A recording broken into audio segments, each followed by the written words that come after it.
¿Cuál sería tu definición de música experimental? ¿Y cuáles consideras que pueden ser los aportes que tiene para ofrecer? Con esa pregunta me hiciste recordar mucho no me acuerdo ni siquiera cómo se llama este músico. Después te paso el dato, pero mm, el video que te mandé de Vimeo, de... ¿Cómo se llama? Del festival no sé cómo se pronuncia, pero es como No Idea o No Idea, bueno, lo que sea. Es un festival que ya lleva mucho tiempo haciéndose en Estados Unidos. No sé exactamente en dónde se haga o si se haga en distintas partes en Estados Unidos.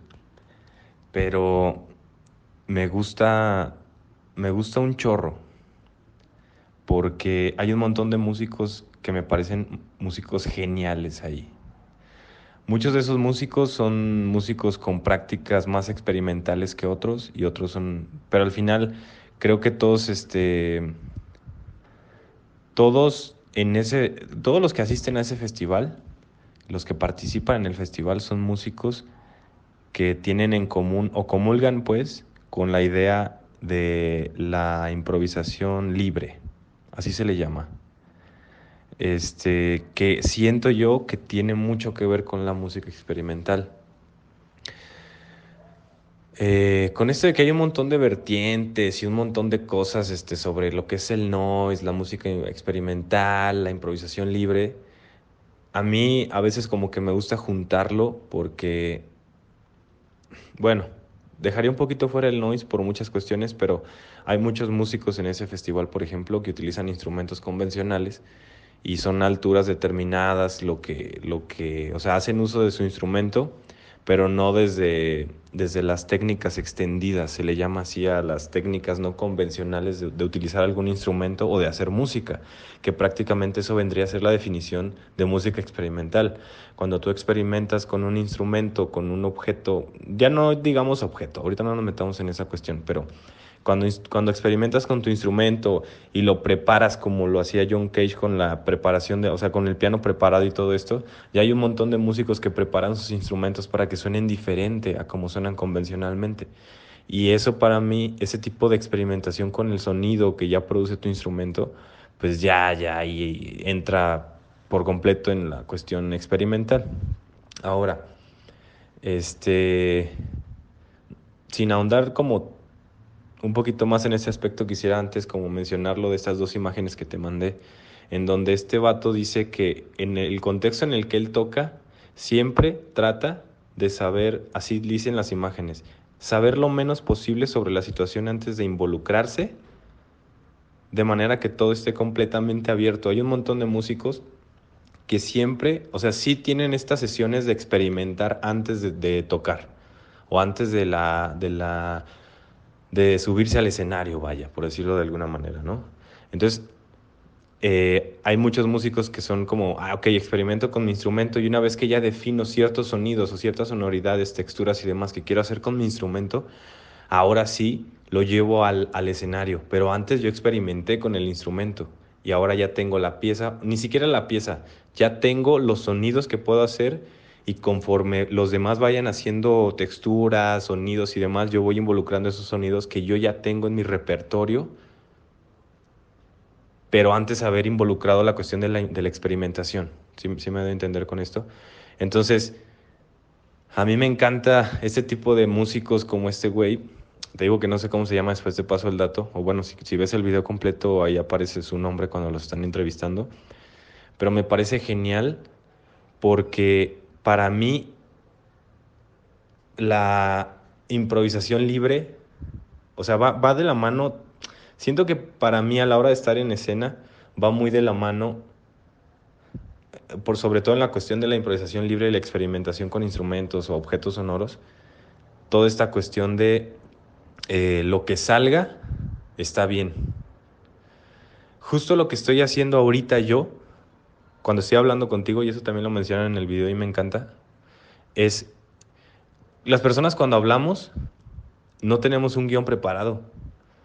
Tal vez hay algún contexto, no sé, tal vez hay algo ahí, algún bagaje, lo que sea, a partir de tu pregunta, sé lo que voy a responder, pero realmente lo que estoy haciendo ahorita es improvisar. no es otra cosa.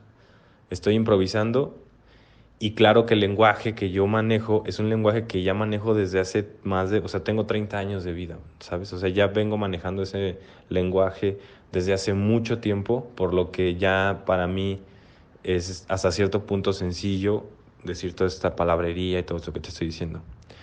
Entonces, no sé si le di muchas vueltas a la cuestión, pero mm, pues básicamente eso. O sea, no sé, por ahí está, por ahí dije algo sobre la experimentación y tal.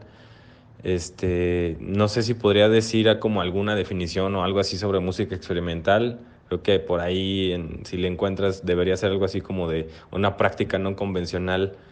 De hecho, creo que hasta está catalogado como un género, no sé, como música experimental, pues algo que se hace experimentando sonidos y haciendo, o sea, como y texturas con tu instrumento, algo que nunca habías practicado, no sé.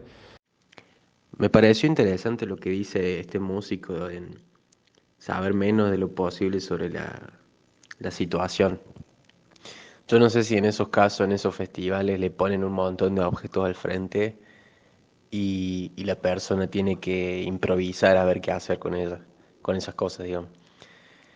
Eh, Me parece un ejercicio interesante. A ver, de todas formas, si son músicos sabrán, supongo, que cómo suena cada uno de los objetos que tiene al frente, ¿no? Pero ahora salirse de su zona de confort por ahí no sé, un piano, una guitarra, y adentrarse a tener que hacer música también con hojas, piñas, rocas y demás, me parece bueno, un lindo desafío. Yo no sé si habrá premio a la mejor composición, si eso quedará grabado después, pero me parece una idea que está buena.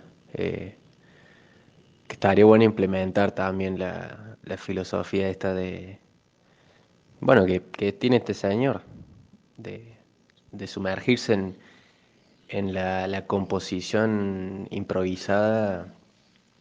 No sé, a lo mejor uno en la casa agarrando un montón de cosas al hacer sin ver, o que a algún familiar o amigo les ponga al frente y uno hacer algo con eso. Me parece algo lindo. Y después me llamó la atención lo que dijiste de que no consideras al noise como experimental. Yo recuerdo haber escuchado, visto algo en YouTube en el cual la persona que hablaba como que daba a entender que la naturaleza bueno, del Japanoise en realidad, era también experimental. Y yo creo que puede ser, porque a ver, en internet uno encuentra gente que arma pedales con un montón de alambre, o sea, el pedal en sí, y, o usa la estructura al menos, y le pone resortes, alambre de distintos grosores y demás. Y las vibraciones esas producen como un efecto interesante ahí. Ayer veía cómo estaba hecha bueno, intentando buscar cómo había hecho la guitarra de basura Merzbow.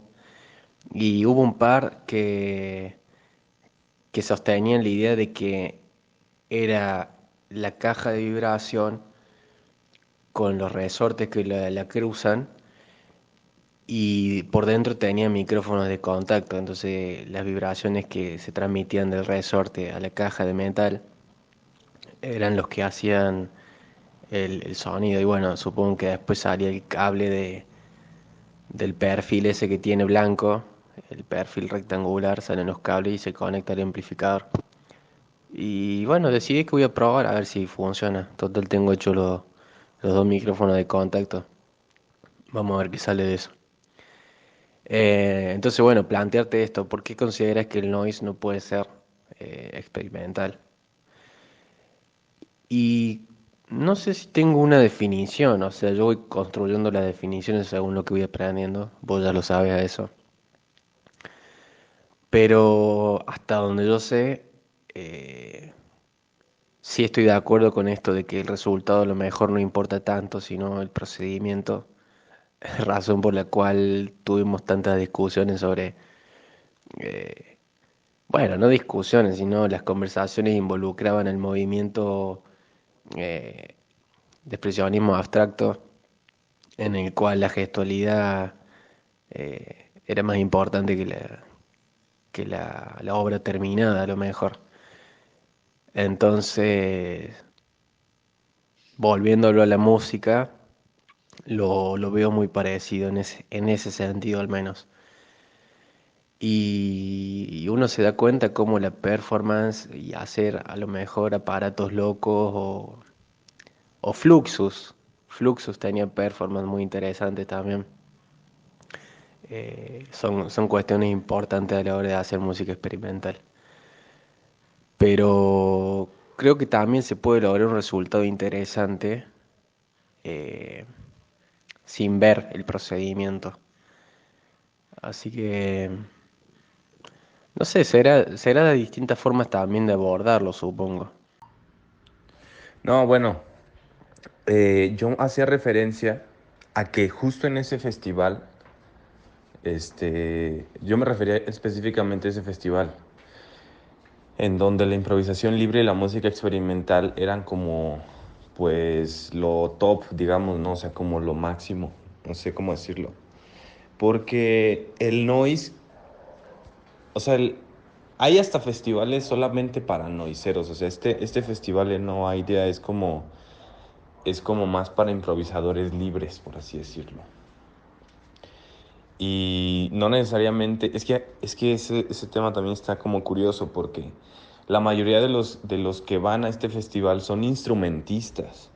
¿A qué voy con esto? A que ellos han experimentado todo con su instrumento, pedales, De hecho, hay un japonés que en este video sale también y se me hace genial su filosofía, pero él lo único con lo que hace sonido es con su órgano No sé si has visto un instrumento japonés famosillo que se le llama órgano de boca, que es como una especie de... O sea, tiene un tubo, lo pones en tu boca y tiene un montón de tubos, como de un órgano como un órgano de capilla, un órgano de iglesia. Son un montón de tubos que tienen diferentes tonos y tú vas presionando los agujeritos que quieras que vaya sonando el órgano, ¿no? El órgano de boca. Entonces, se me hace interesante que cada uno tienes como su instrumento e improvisa a partir de ciertas cuestiones. Él, por ejemplo, desarrolló una técnica que se le llama respiración circular o respiración continua en los instrumentos de viento. Eso es como lo top. O sea, si tú puedes hacer respiración continua, significa que puedes estar haciendo que suene el instrumento sin cortar el aire. Y eso está dificilísimo porque tienes que mantener aire en tu boca y luego en el momento en el que lo empiezas a sacar, hacer una respiración rápida para poder volver a meter aire en tu boca y no hacer que las fluctuaciones de aire o sea, que no se escuchen las fluctuaciones de aire que haces esos cambios en el instrumento. Entonces, bueno, en fin, desarrollar todo ese tipo de técnicas y demás, así que son técnicas, ya te había mencionado en el audio anterior, que son técnicas extendidas del instrumento, que no son técnicas convencionales. Bueno, ya se están volviendo convencionales, pero cada vez hay cosas como nuevas que puedes sacar y que puedes hacer sonar diferente tu instrumento. Si le pones un plato encima es diferente que si le pones un, un montón de tierra o si le pones un montón de lo que sea, ¿no? Entonces siempre va a haber objetos que hagan que tu instrumento suene diferente, yo qué sé. Pero a lo que iba es que en ese festival específicamente están muy presentes la música experimental o yo diría que 100% la improvisación libre y la experimentación por la onda esta de que pues al final, como este músico dice, ¿no? O sea, yo llevo un montón de objetos, pero prefiero no conocer a los músicos ni las personas con las que voy a tocar en absoluto. No sé ni con qué texturas me voy a encontrar. No necesariamente creo yo que hacía referencia a con qué instrumentos iba a tocar, porque él va con su paquete de piedras, de plumas, de palos, de lo que sea, pero al momento de tocar en el escenario él no sabe o él no quiere saber en absoluto si va a tocar con un pianista, si va a tocar con un guitarrista, si va a tocar con un otro güey que también lleva piedras y lo que sea, etcétera.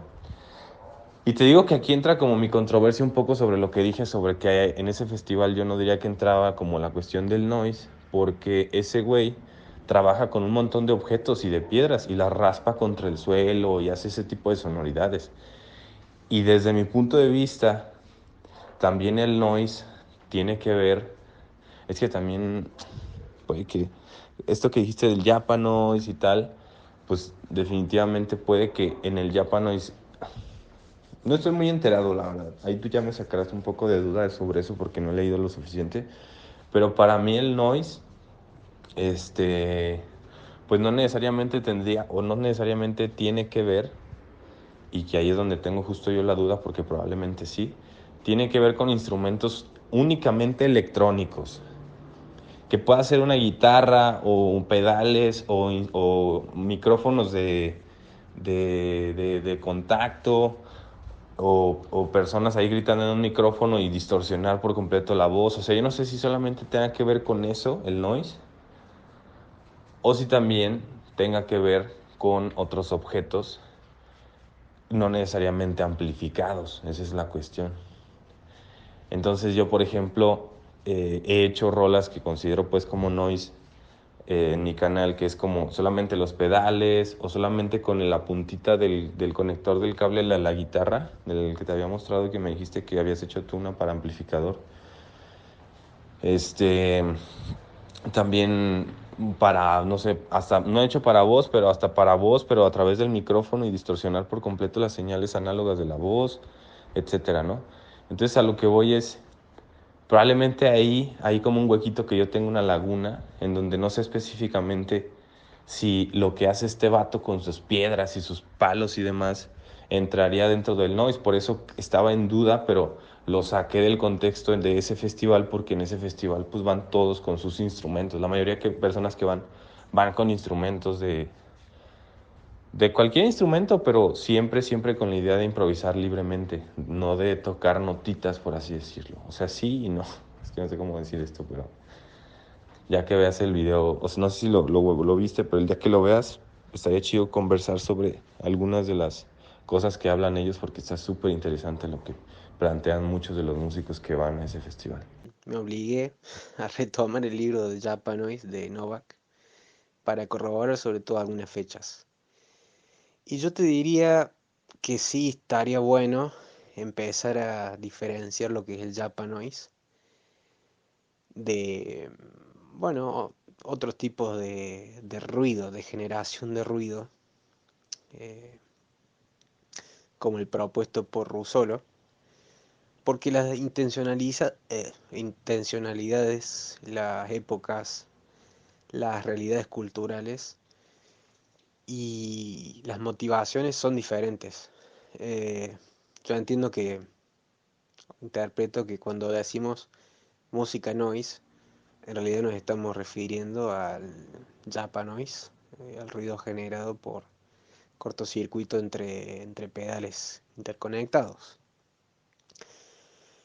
Pero haciendo un breve repaso, el manifiesto futurista se hace en el 1909, si mal no recuerdo, y el Japanoise como tal se está gestando, se empieza a vislumbrar en los 80, después de todo el tema de posguerra, del auge económico japonés, momento en el que empiezan a ingresar nuevos géneros al país, se empieza a abrir Japón al mundo, empieza a exportar su cultura, entonces hay como una mezcolanza caótica que al parecer a alguna gente, a algunas personas le hacía ruido y, y bueno, me parece un género que nació de eso, como una especie de rebelarse, una intención de rebelarse a lo mejor, eh, de mostrar, bueno, esto me parece interesante, a lo mejor estaría bueno debatirlo también, pero lo destructivo que pueden ser algunas interconexiones humanas o culturales para una cultura, ¿no?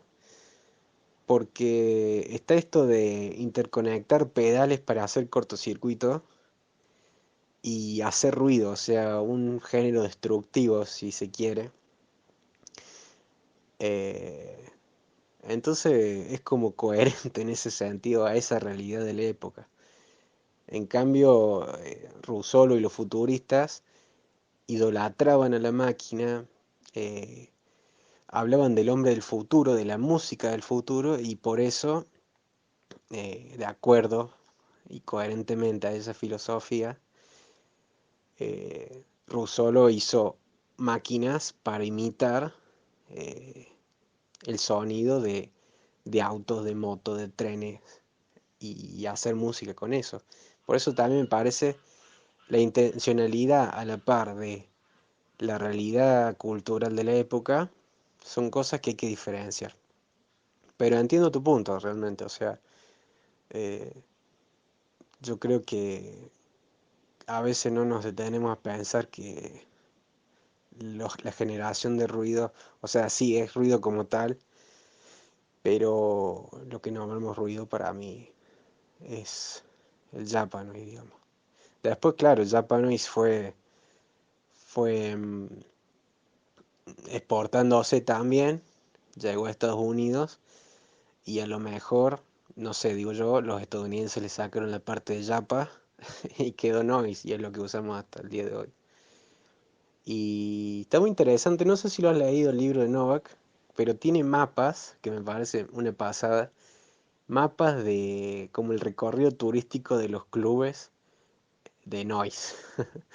Está muy bueno eso. Después si querés le saco, bueno, no sé si, no encontré la versión en castellano, pero de seguro en algún momento alguien la hará. También encontré la anécdota esa que te comentaba la otra vez de Nihilist Spasm Band, que no sé de dónde son, pero que en el 96 fueron a un programa en Osaka, en Japón, hicieron una performance y después pasó una performance de... No encontré el video, la verdad, pero estaría muy bueno encontrarlo. Pasó una banda tributo a ellos de Japón. em, y lo que esta banda dijo, lo de Nihilist Spasm Band, dijo después, es que ese ruido no era el ruido que hacían ellos. Y bueno, me pareció como divertida esa anécdota para recalcar estas diferencias que a veces no tenemos en cuenta, ¿no? Al final siempre volvemos como al mismo debate, ¿no? Sea el ruido o notas armónicas, eh, es administración del sonido con una finalidad. Y ya está. Ahí va la cosa. Después, bueno, tengo que revisar los apuntes con esta entrevista de Red Bull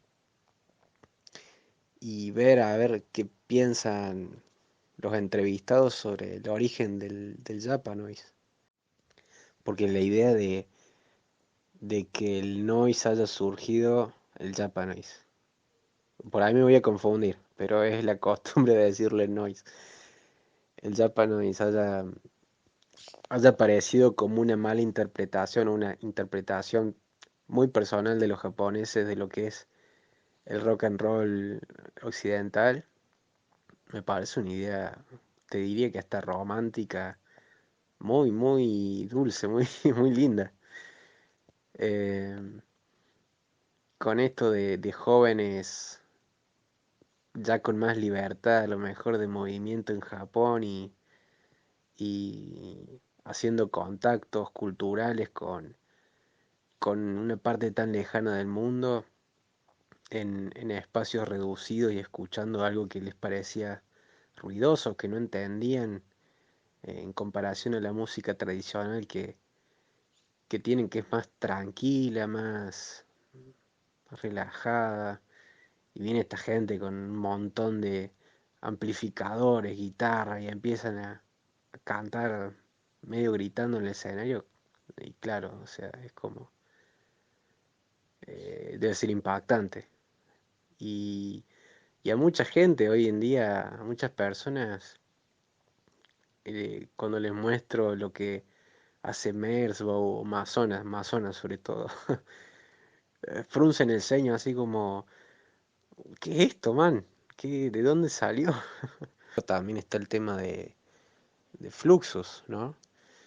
Eh, Recuerdo haber leído en un blog que Merzbow dijo una vez que simpatizaba con la idea de Fluxus y, y bueno, es como el hilo conductor a lo mejor entre, entre Russolo y el Japanoise, el movimiento, ¿no? Puede ser, puede ser, puede ser. También está Sonic Youth, el No Wave, hay bastantes cosas. Por eso no son cuestiones lineales por ahí. Y, y los movimientos evolucionan y siempre se inspiran y toman materiales de otros y los reinterpretan, los modifican, les dan su propio tinte, su tono, su intencionalidad, sus objetivos. Así que me parece hermoso pensar todo eso y conocer un poquito de todo para, bueno, ir conectando cosas, ir conectando todas estas ideas que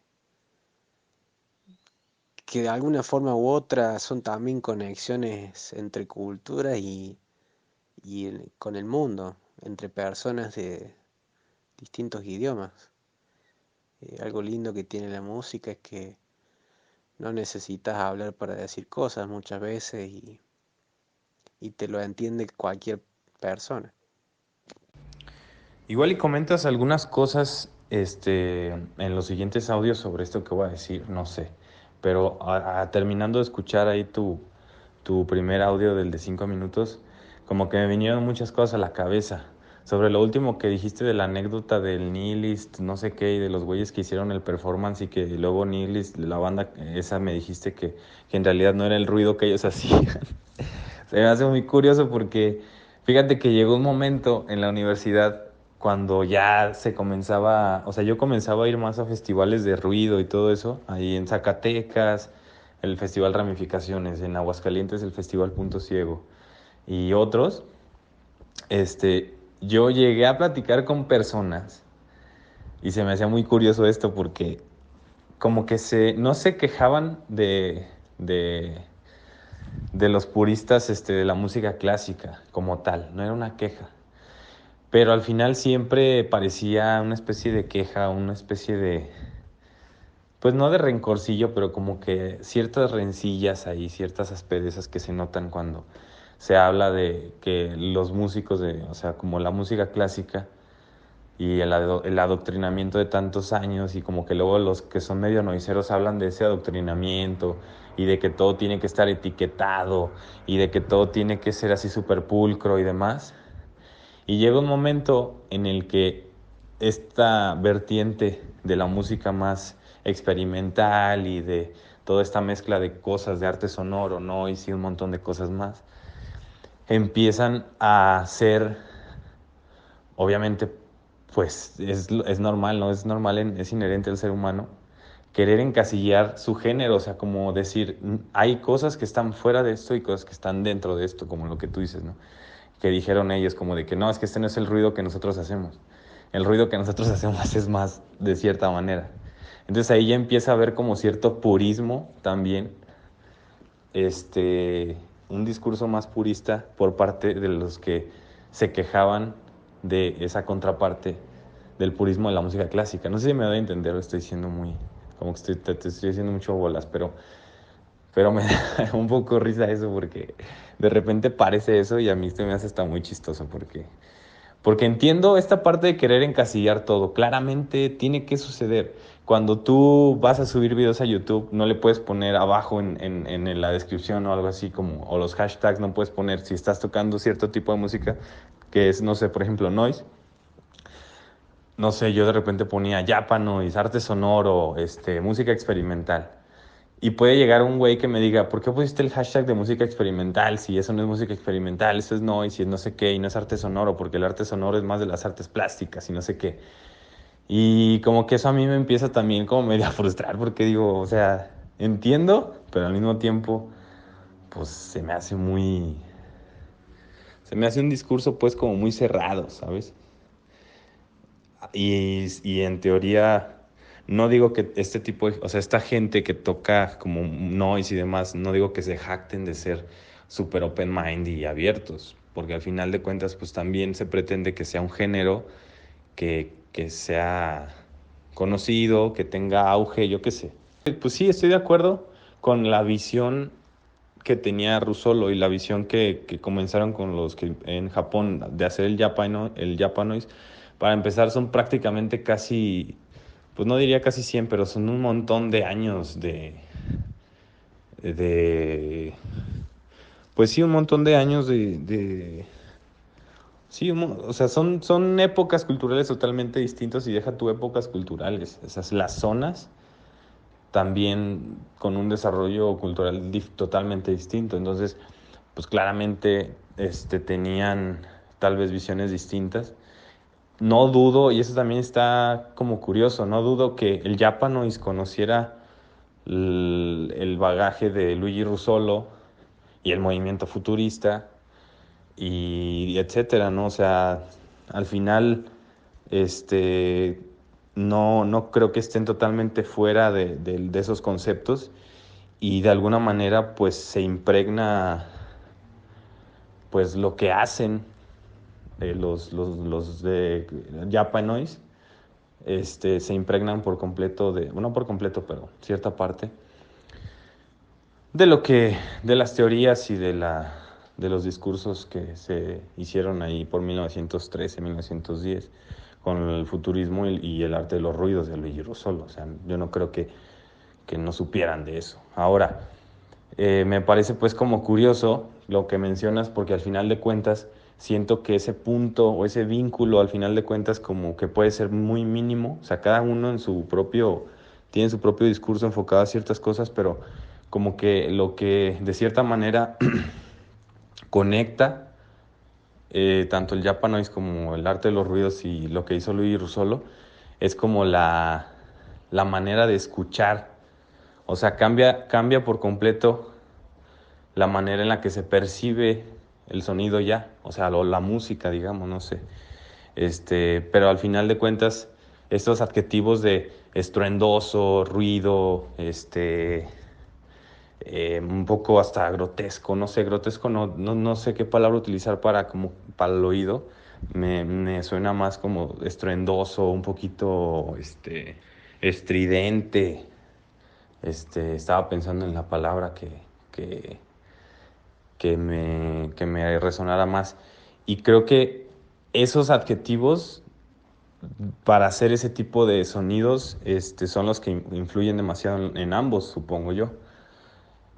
Japón, por su parte, en la cuestión de la guerra, la bomba atómica, todo lo que, bueno, no era tan reciente, pero que ya había sucedido, por lo que me dices también de después de la guerra y todo esto, que se desarrolla este género y demás. Y Luigi Russolo con la nueva implementación de maquinaria y de autos y de máquinas así nuevas y ellos empiezan, no estaban acostumbrados a eso y entonces empieza como esta sensación también de querer impregnar todo eso estridencia a la música. Música entre comillas, al sonido, a lo que ellos hacen, a su arte, digamos, ¿no? Y con este audio, ¿sabes qué me recordaste, Nacho? No sé si te llegué a pasar un texto pues fue maestro y es camarada ya de acá, que da clases en la UNAM, acá en Ciudad de México. Y muchas veces fue ahí a la Universidad de Aguascalientes para dar charlas o a festivales, por ejemplo, lo de Punto Ciego y presentar rolas de él. Se llama Jorge David García. Él tiene un libro que creo que sí te pasé hace bastante tiempo que se llama Ruido Libre. Y a mí se me hace como bien perrón que él hace un tratado sobre cómo el ruido es como un elemento que, que unifica, pues que es que yo soy re malo para explicar todo este tipo de cosas y conceptos demás, pero la cuestión es que él plantea en su libro que como el ruido es o sea, no sé si, bueno, creo que sabías esto, pero el ruido en sí, el ruido blanco, digamos, el ruido, tiene prácticamente todo el espectro de frecuencias y está sonando al mismo tiempo. Entonces él habla de pues, conceptos que están estrechamente unidos al ruido, como el concepto de igualdad, equidad, pues sí, como de vernos iguales todos, etcétera. Entonces él manifiesta de alguna manera en su libro cómo el ruido es como un elemento unificador de la sociedad y etcétera, ¿no? Entonces a mí se me hace chistoso, o sea, no chistoso, pero curioso, por ejemplo, que también menciones esto y que dices, bueno, al final de cuentas, sea sonidos armónicos, o sea, sonidos afinados, entre comillas, y el ruido, pues la idea principal es pues simplemente hacer ahí un discurso sonoro, hasta ahí, punto, que suena y ya. Entonces, no sé, David, está loco, está chistoso y me causa ahí como... Pues está chido, desde siempre como que me ha llamado la atención. Por eso, como tener esta misma idea en mente, me hace pensar, por ejemplo, también que, güey, pues, ¿para qué tantas etiquetas y etcétera? Pero bueno, se tiene que hacer de alguna manera, ¿no? Era lo que decía en el audio anterior. Sí, creo que eso último que mencionas, o sea, tú terminas diciendo que la música, pues al final no necesita decir palabras, que te lo entiende cualquier persona. Y claramente, o sea, estoy de acuerdo y hubo un montón de este tipo de charlas en la uni y en conferencias y demás que me llamaba mucho la atención lo que mencionaba alguna, pues hay por ahí las personas, ¿no? Porque hay no me acuerdo de ese filósofo, ese autor, es un antropólogo, es musicólogo y no sé qué, que se llama Oliver Sacks, creo. Y creo que el libro, si no me equivoco, es eh, los chimpancés hacían rap o algo así, no me acuerdo. Después te investigo bien el título. Y también, si no me equivoco, creo que se llama Oliver Sacks, porque luego ahí hubo varios filósofos, antropólogos, musicólogos que llegué a leer sobre este mismo tema, que no me acuerdo y se me están igual combinando los títulos y autores también. Pero la idea pues de ese libro es que este güey planteaba que la música es inherente al ser humano y que desde la primera vez que empezaba, o sea que y de hecho está loquísimo esto que planteó el güey que dice que nosotros desarrollamos nuestro lenguaje a partir, o sea, el sonido es tan importante para nosotros. Nosotros empezamos a hacer sonidos para poder comunicarnos. Antes ni siquiera, pues, o sea, era nada más hacer sonidos como lo hacen los changos, etcétera. Y entonces hablaba este güey de que ciertas afinaciones cambiaban un poco la manera de comunicarse. Cuando era más grave, tratabas de decir ciertas cosas. Cuando era más agudo, cuando era más rasposo. Entonces él empieza a categorizar esa especie de, o sea, como sonidos que luego hacían los seres humanos. O sea, bueno, no diría categorizar porque no viene así como la tablita que él hace. Pero sí me parece así súper genial toda esta cuestión de cómo el sonido de verdad es inherente a nosotros. El ritmo, o sea, decimos que la música es como una de las artes que está más intrínsecamente dentro del ser humano, así desde el momento de su concepción, etcétera. Y llevamos el ritmo, por ejemplo, a la hora de estar, el corazón, pues tiene un ritmo, nuestro pulso, nosotros ya tenemos un pulso. Este, y en cuanto a lo sonoro, si nosotros llegáramos como a escuchar el flujo de la sangre de nuestro corazón, que era pues obviamente lo que escuchaba, por ejemplo, John Cage cuando, esta anécdota de cuando entra a la cámara anecoica y de ahí surge también la idea de hacer la pieza de 433, donde dice que al momento de entrar a la cámara anecoica escuchaba un ruido muy grave y uno muy agudo. El grave era el flujo de la sangre corriendo en todo su cuerpo. Y el agudo son pues estas cuestiones ahí eléctricas de nuestro sistema nervioso y él lo escuchaba, o sea, era un silencio casi absoluto en la sala, bueno, de hecho creo que se supone que es un silencio absoluto, él decía que escuchaba estos dos sonidos y de ahí parte la idea de que pues el sonido, el silencio no existe y bueno, etcétera, un montón de cosas más. Pero bueno, a lo que voy es a que esta cuestión del sonido, pues de alguna manera está en nosotros desde, o sea, lo tenemos desde hace pues, millones de años, o sea, desde que plantamos, desde que estamos aquí en la Tierra, pues, o desde que existimos, yo no sé, desde el momento en el que nos concebimos como un ser vivo, yo qué sé. Bueno, a mí en lo personal me gusta bastante hablar nombrando o clasificando algo, eh, sobre todo para ubicar en un espacio, en un tiempo, en una realidad, un contexto, con actores, determinado movimiento. Me ayuda como a aclarar ideas o es más fácil tomar a lo mejor si estás haciendo alguna mezcla experimental o demás, tomar algunos elementos característicos de ese género y ponerlo en tu trabajo. Entonces como una gran estantería bien acomodadita. Entonces me gusta en ese sentido. Yo no lo veo como que esté bien o mal, digamos. Me parece que hay cosas que no hace falta decir que están bien o están mal, simplemente son así. Y es bastante cierto lo que decís de, bueno, en redes sociales a lo mejor vos pones un hashtag y si vos, no sé, mezclas cosas sin sentido en los hashtags, por ejemplo, avión, y después pones hormiga, hashtag avión, hashtag hormiga, y a lo mejor tu trabajo tiene todos esos elementos, suponete, pero como que le complica al algoritmo, siento yo a veces, porque al final no terminas sabiendo dónde encasillarte. Esa palabra así por ahí. Eh, bueno, depende de cómo uno se lo toma. A mí no me molesta que estar encasillado, digamos, siempre y cuando me dejen salir, ¿no? Que no me, que no me condenen a estar ahí.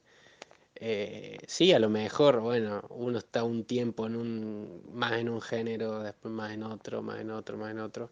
O se va interesando a medida que va progresando, ¿no? Pero bueno, como te digo, ayuda a aclararse, nombrar cosas y en la comunicación, por ejemplo, con vos, ambos sabemos a qué nos referimos cuando alguno nombra algo.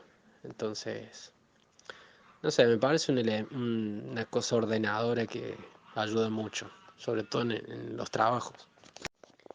Por ejemplo, no sé si alguna vez te conté, pero a mí me gusta mucho leer de biografías. O sea, cuando encuentro, suponete, alguna pintura que con características que nunca había visto, me llama la atención y lo primero que veo es a ver qué exponentes tiene, o sea, de dónde viene. Y me encanta ponerme a leer biografías, vos sabés. Es como aclara muchas cosas, a veces por si tenés en cuenta, por ejemplo, qué puede haber llevado al artista a que su trabajo sea de esa forma. Y además el tema de cuando vos estás empezando y por ahí no tenés mucha idea de algo, tener referencias tangibles, digamos, de gente de carne y hueso eh, que vivió determinada experiencia que lo llevaron a eso, me parece que es algo muy inspirador cuando no tenés idea de por dónde arrancar. O suponete, en la pintura, 10 artistas tuvieron en la Segunda Guerra Mundial. Los 10 volvieron traumadísimos. Bueno, esto es algo hipotético, suponete que hacen un género. Y vos te pones a ver pintura y ves similitudes, ah, para acá hay algo. Y te pones a ver cada biografía y encontrás puntos en común y estás clasificando y te ayuda como a comprender mejor ese movimiento artístico que surgió del dolor, en este caso, y te ayuda a aprenderlo también. Entonces, también es motivador en el sentido de que puede que haya algunas experiencias que ese artista vivió que a vos también, con el que te sentís identificado, y eso habrá gente que le motive a intentar hacer ese tipo de arte. Y sin tener idea, porque esa persona, ese artista que tiene como referencia vivió eso, yo me siento identificado y no tengo idea, entonces lo mismo, quiero hacerlo y aprender en el camino y me largo. Y eso es perfectamente válido y algo súper súper bueno, me lo encuentro yo, digamos.